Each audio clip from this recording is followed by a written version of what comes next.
नमस्कार दोस्तों, financial freedom के इस सफ़र में आपका स्वागत है। आज मैं फिर आपके साथ हाजिर हूं एक नई सीख के साथ।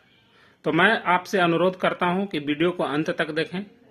वीडियो अच्छा लगे तो लाइक करें, शेयर करें और अपने दोस्तों परिवारजनों को इससे जुड़ने के लिए प्रेरित करें।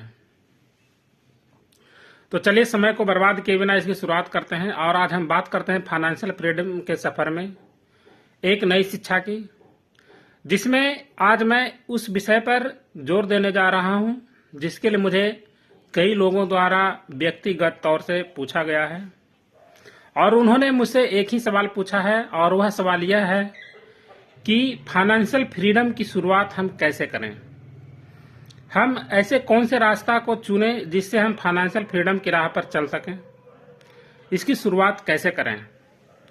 तो मैं उन सब को इसके बारे में बताना चाहता हूं कि फाइनेंशियल फ्रीडम की शुरुआत करने के लिए आपको सबसे पहले अपने लक्ष्य निर्धारित करने की जरूरत है। जब तक आप अपना लक्ष्य निर्धारित नहीं करेंगे तब तक आप किसी भी दिशा में चलने के लिए सक्षम नहीं हो पाएंगे। अगर आपको यह पता होता है कि हमें किसी पार्टिकुलर स्थान पर पहुंचना है, तब आप यह निर्धारित करते हैं कि हमें किस रास्ते से वहां तक पहुंचना ज़्यादा सुलभ होगा और आसानी से पहुंच पाएंगे। ठीक उसी प्रकार अगर आप फाइनेंशियल फ्रीडम की राह पर चलना चाहते हैं तो आपका भी एक लक्ष्य होना चाहिए कि आप कितना संपत्ति या कितना पैसा अगर आप इकट्ठा कर लेते हैं तो आप महसूस करेंगे कि आप फाइनेंशियली फ्रीडम हासिल कर चुके हैं। जैसा कि विशेषज्ञों का मानना है, फाइनेंशियल फ्रीडम उस स्थिति को कहते हैं जब किसी भी व्यक्ति विशेष के पास इतना संपत्ति या इतना पैसा हासिल हो जाता है कि उसे एक्टिव काम करने की जरूरत न पड़े। उसका पैसिव इनकम इतना ज्यादा हो कि उस इनकम से वह अपना जीवन अच्छे से बिताए और साथ ही साथ उसका संपत्ति का जो कॉलम है वो हमेशा बढ़ता रहे, ग्रो करता रहे। तब जाके हम कह सकते हैं कि वह फाइनेंशियल फ्रीडम हासिल कर चुका है।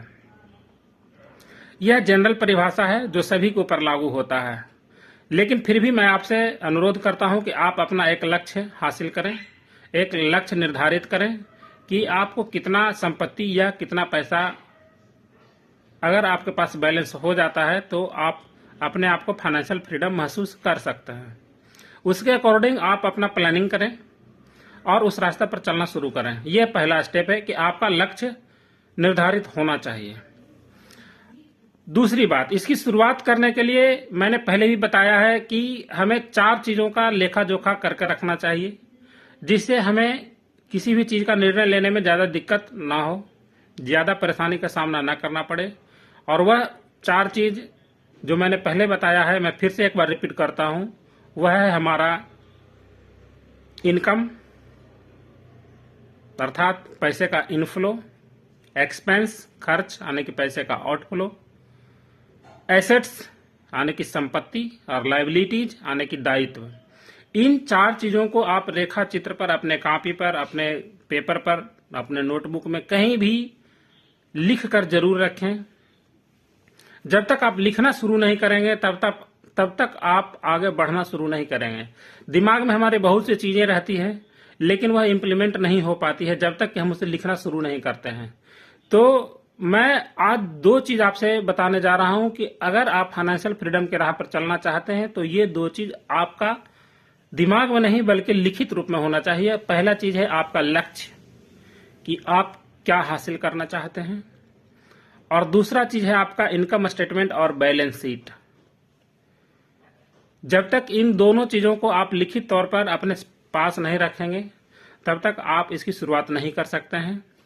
चलिए मिलते हैं अगले वीडियो में जिसमें हम इससे आगे बात करेंगे और हम बताएंगे कि इसको लिखने के बाद हमें क्या करना चाहिए, हमें उसे स्टेप बाय स्टेप कैसे फॉलो करना चाहिए।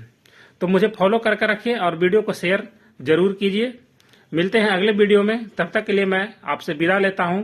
धन्यवाद।